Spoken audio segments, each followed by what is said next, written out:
हमें जातियों के आधार पर कौन बांटता है? नेता। भाषा के आधार पर कौन बांटता है? नेता। हमें क्षेत्र के आधार पर कौन बांटता है? नेता। हमें पंथ के आधार पर कौन बांटता है? नेता। अल्टीमेटली जाति, भाषा, क्षेत्र, अगड़े पिछड़े के आधार पर कौन बांटता है? जिसको पार्षद बनना होता है या प्रधान बनना होता है या विधायक बनना होता है या सांसद बनना होता है। और ये पार्षद, प्रधान, विधायक, सांसद क्यों बनना होता है? क्योंकि नेता बनने के बाद उनको माला मिलता है गले में, उनको माइक मिल जाता है बोलने के लिए, उनको मंच मिल जाता है, बढ़िया कुर्सी, और सबसे बड़ी इंपॉर्टेंट मोटा माल मिलता है। मैंने बहुत सारे ऐसे लोगों को जानता हूं, चुनाव लड़ने के पहले फटीचर थे, चुनाव जीत गए, पार्षद बन गए, बाकायदा फॉर्च्यूनर से घूम रहे हैं। प्रधान बन गए, उसके पहले स्कूटर भी ढंग की नहीं थी, और प्रधान बनते ही बाकायदा स्कॉर्पियो खरीद लिया और फॉर्च्यूनर खरीद लिया। विधायक सांसदों की तो कहो मत। आज की डेट में तो सबसे बड़ा प्रॉफिटेबल बिजनेस हो गया। 5 करोड़ लगाओ, 5 साल में 50 करोड़ कमाओ। इससे बड़ा प्रॉफिटेबल कोई बिजनेस है ही नहीं है। और 5 साल में 5 करोड़ का 50 करोड़ भी बन रहा है, और ऊपर से माला भी मिल रहा है, मंच भी मिल रहा है, माइक भी मिल रहा है, लच्छेदार बातें भी हो रही है, भाषण भी हो रहा है। सांसद विधायक बन गए तो माननीय भी कहलाएंगे, और सांसद विधायक बन गए तो पूरे जिंदगी भर पेंशन भी मिलेगी, और 5 साल तक तो वेतन भी मिलेगा, भत्ता भी मिलेगा, गाड़ी भी मिलेगा, बंगला भी मिलेगा, फ्री एयर टिकट मिलेगा, फ्री रेल टिकट मिलेगा।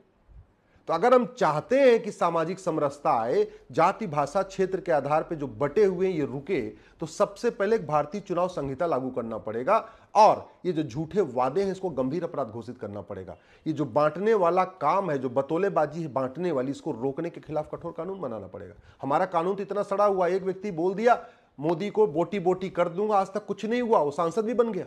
एक आदमी बोला 15 मिनट के अंदर हिंदुस्तान से हिंदुओं को खत्म कर दूंगा, कुछ नहीं हुआ, विधायक बना हुआ है। ऐसे सड़े हुए कानून के रहते हुए भारत में सामाजिक समरसता कैसे आ जाएगी? सुबह से लेकर शाम तक एक बिहार का एक फेल है, 10वीं फेल, वो जातियों के आधार पर बांटता रहता है। एक उत्तर प्रदेश में है अनपढ़ व्यक्ति, वो जातियों के आधार पर बांटता रहता है। तो जो दुनिया भर में पार्टियां बनी हुई हैं, जो जाति, भाषा, क्षेत्र के आधार पर पार्टी बनी है, जब तक इनकी सफाई नहीं होगी तब तक सामाजिक समरसता नहीं आ सकती, तब तक हम सबको एक नहीं कर सकते। हम भले कहते रहे बटोगे तो कटोगे, लेकिन बटोगे कटोगे ये काम तब रुकेगा जब, कहते नहीं, पहले इनकी धुलाई होगी, इनकी सफाई होगी।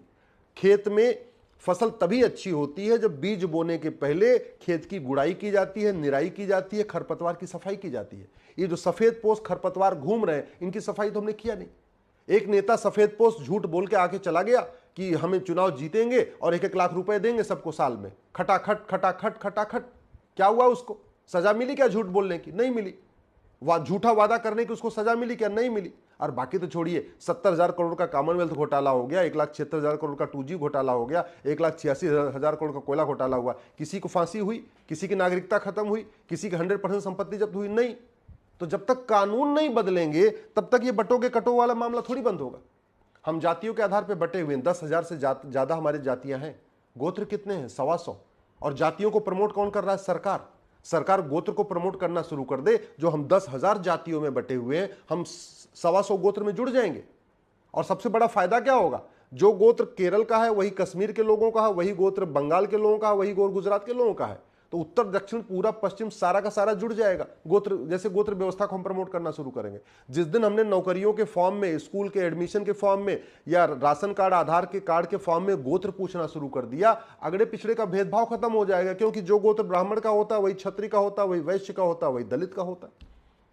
जो हम भाषा के आधार पर बटे हुए, कभी दक्षिण की पार्टी हमें भाषा के आधार पर बांटती है, कभी उत्तर की पार्टी हमें भाषा के आधार पर बांटती है। ये भाषावादी पार्टियां, पहली बात तो अगर ढंग से कानून बनाती तो भारत छोड़ के भाग जाएंगी, और अगर कोशिश भी करेंगी तो बांट नहीं पाएंगी। क्योंकि जो गोत्र मलयाली बोलने वालों का है वही असमी बोलने वालों का है, वही गोत्र पंजाबी बोलने वालों का है, वही गोत्र हिंदी बोलने वाले का है, वही गोत्र मराठी बोलने वालों का है। ये जो महाराष्ट्र में एक बीच बीच में आके आग लगाता रहता है, और कभी मराठा, कभी ये, कभी पटेल पाटिल के बीच में बांटता रहता है, वो क्यों बांट रहा है? क्या उसका लक्ष्य है? सत्ता प्राप्त करना। सत्ता किस लिए चाहिए? माला, मंच, मोटा माल, माइक, इसके लिए सत्ता चाहिए उसको। तो जब तक ये माला, मंच, मोटा माल, माइक, ये जो अट्रैक्शन है, ये अट्रैक्शन खत्म नहीं होगा, तब तक तो लोग बांटते रहेंगे। अगर वास्तव में हम सामाजिक समरसता चाहते हैं तो सबसे पहले हमें गोत्र व्यवस्था लागू करना पड़ेगा, जाति व्यवस्था की बजाय। दूसरा, अभी जो शिक्षा व्यवस्था है ये बिल्कुल विभाजनकारी है। सामाजिक समरसता तब आएगी, एक बनेंगे सब लोग, तब जब होमगार्ड के बच्चे की किताब और होम मिनिस्टर के बच्चे की किताब एक होगी, जब क्लर्क और कप्तान के बच्चे की किताब एक होगी, जब कांस्टेबल और कलेक्टर के बच्चे की एक किताब होगी, जब मजदूर और मालिक के बच्चे की एक किताब होगी, जैसे पहले थी। कृष्ण सुदामा एक ही स्कूल में पढ़ते थे, एक ही किताब पढ़ते थे। महाराज दशरथ और उनके मंत्री सुमंत एक ही स्कूल में पढ़ते थे, एक ही किताब पढ़ते थे, जबकि एक गरीब थे, एक अमीर थे। जब ये व्यवस्था लागू होगी तब वास्तव में सामाजिक समरसता आएगी। सामाजिक समरसता लाना है तो शिक्षा में संस्कार स्थापित करना पड़ेगा, कानून का खौफ पैदा करना पड़ेगा।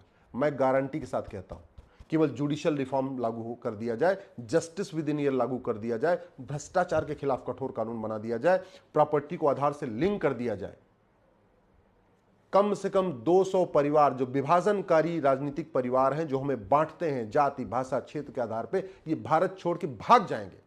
वो यहां इसलिए टिके हुए हैं, इसलिए जहर घोल रहे हैं क्योंकि यहां का कानून सड़ा हुआ है। राहुल गांधी का मुकदमा कितने सालों से चल रहा है, आज तक सजा हुई क्या? सोनिया गांधी का मुकदमा कितने सालों से चल रहा है, सजा हुई क्या? वाड्रा का मुकदमा, प्रियंका गांधी का मुकदमा कितने सालों से चल रहा है, सजा हुई क्या? अखिलेश यादव का आय सरी संपत्ति का मामला कितने साल से चल रहा है? लालू यादव, तेजस्वी यादव, तेज प्रताप यादव का आय सरी संपत्ति का मुकदमा कितने साल से चल रहा है, किसी को सजा हुई क्या? ममता बनर्जी, उनके भतीजा अभिषेक बनर्जी के खिलाफ जितने मुकदमे हैं, उनकी सजा, उनकी आज तक उनको सजा मिली क्या? नहीं मिली। नहीं मिली तो स्वाभाविक से भारत में रहेंगे, सत्ता चाहिए तो सत्ता प्राप्त करने का एक ही तरीका है, जाति के आधार पे बांटो, भाषा के आधार पे बांटो, क्षेत्र के आधार पे बांटो, अगड़े पिछड़े के आधार पे बांटो, दलित बनाम सवर्ण करो, एडीए बनाओ, पीडीए बनाओ, एलडीए बनाओ, ऐसे पता नहीं क्या क्या चूतियाफा वाला कार्यक्रम करते रहो और बना बना के बांटते रहो।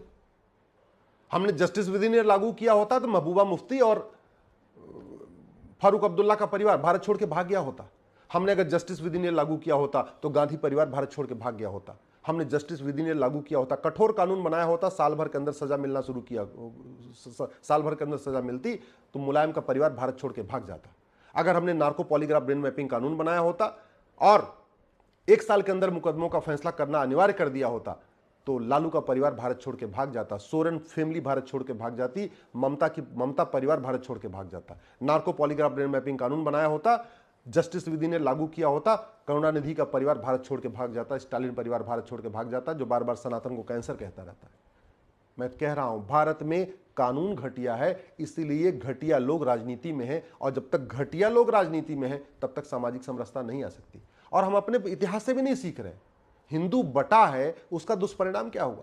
1805 में पंडित नंदराम टिक्कू प्रधानमंत्री थे, उन्होंने क्या किया? खूब विकास किए, सड़कें बनाई, स्कूल बनाए, तालाब बनाए, सब कुछ बनाया, लेकिन सामाजिक समरसता पे काम नहीं किया, गुरुकुल वैदिक शिक्षा को प्रमोट नहीं किया, और हिंदू बटा रहा। अफगानिस्तान में हिंदू खत्म हो गया, पाकिस्तान में हिंदू बटा रहा, और वहां पे खुरापाती लोग राजनीति में बने रहे, नतीजा क्या हुआ? हिंदू खत्म हो गया। बांग्लादेश में हिंदू बटा रहा, और बंटने के बाद एक नहीं हुआ, और एक क्यों नहीं हो पाया? राजनीतिक पार्टियों ने एक नहीं होने दिया, नतीजा क्या हुआ? आज की डेट में पिता के सामने बेटी का बलात्कार हो रहा है, भाई के सामने बहन का बलात्कार हो रहा है, पति के सामने पत्नी का बलात्कार हो रहा है, सब कुछ तो हो रहा है। जो गजनी गोरी के समय हुआ, जो बाबर हुमायूं तुगलक के समय हुआ, जो खिलजी के सामने हुआ, जो ऐबक के सामने हुआ, वही काम तो 1947 में लाहौर में हुआ, कराची में हुआ, सिंध में हुआ। वही काम 1990 में कश्मीर में हुआ, और वही काम 2024 में ढाका में हो रहा है, बांग्लादेश में हो रहा है, तो जो भारत का हिस्सा था।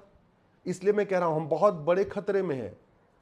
एक होना जरूरी है, बटेंगे तो कटेंगे, ये सच्चाई है, लेकिन बटेंगे, ये बंटना बंद हो, उसके लिए समाज को भी जागरण करना पड़ेगा, समाज को भी एक होना पड़ेगा, और सरकार को भी कानून बनाना पड़ेगा, यूनिफॉर्म पुलिस कोड बनाना पड़ेगा, यूनिफॉर्म जुडिशियल कोड बनाना पड़ेगा, यूनिफॉर्म एडमिनिस्ट्रेटिव कोड बनाना पड़ेगा, यूनिफॉर्म एविडेंस कोड बनाना पड़ेगा, नार्को पॉलीग्राफ ब्रेन मैपिंग अनिवार्य करना पड़ेगा, प्रॉपर्टी को आधार से लिंक करना पड़ेगा, 100 रुपए से बड़ी नोट बंद करना पड़ेगा। ये जो जब तक भ्रष्टाचार अपराध खत्म नहीं होगा तब तक ये पार्षद, प्रधान, विधायक, सांसद बनने के जो जिनकी इच्छा है वो जाति के आधार पे बांटेंगे, भाषा के आधार पे बांटेंगे, क्षेत्र के आधार पे बांटेंगे, अगड़े पिछड़े के आधार पे बांटेंगे, कभी पुरानी बात करेंगे, कोई नई बात करेंगे, कुछ न कुछ झूठ बोलेंगे। जब तक झूठ बोलना गंभीर अपराध नहीं होगा, झूठी गवाही गंभीर अपराध नहीं होगा, झूठा हलफनामा गंभीर अपराध नहीं होगा, तब तक यहां पे सारा खेल चलता रहेगा।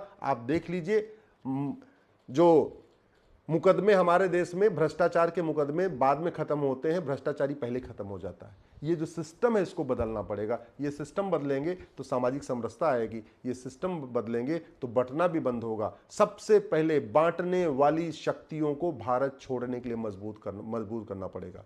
ये जो नेता, अभिनेता, लेखक, बुद्धिजीवी, पत्रकार, कलमकार, यूट्यूबर हमें जाति के आधार पे बांटते हैं, भाषा के आधार पे बांटते हैं, क्षेत्र के आधार पे बांटते हैं, इनको भारत से खदेड़ना पड़ेगा। और खदेड़ ऐसे सकते नहीं है, भारत में कानून का राज है, तो कानून के जरिए खदेड़ना पड़ेगा। और कानून के जरिए खदेड़ने का मैंने कहा ना, police reform, judicial reform, election reform, education reform, administrative reform, tax reform, ये करना पड़ेगा। तब मामला ठीक होगा, तब सामाजिक समरसता आएगी।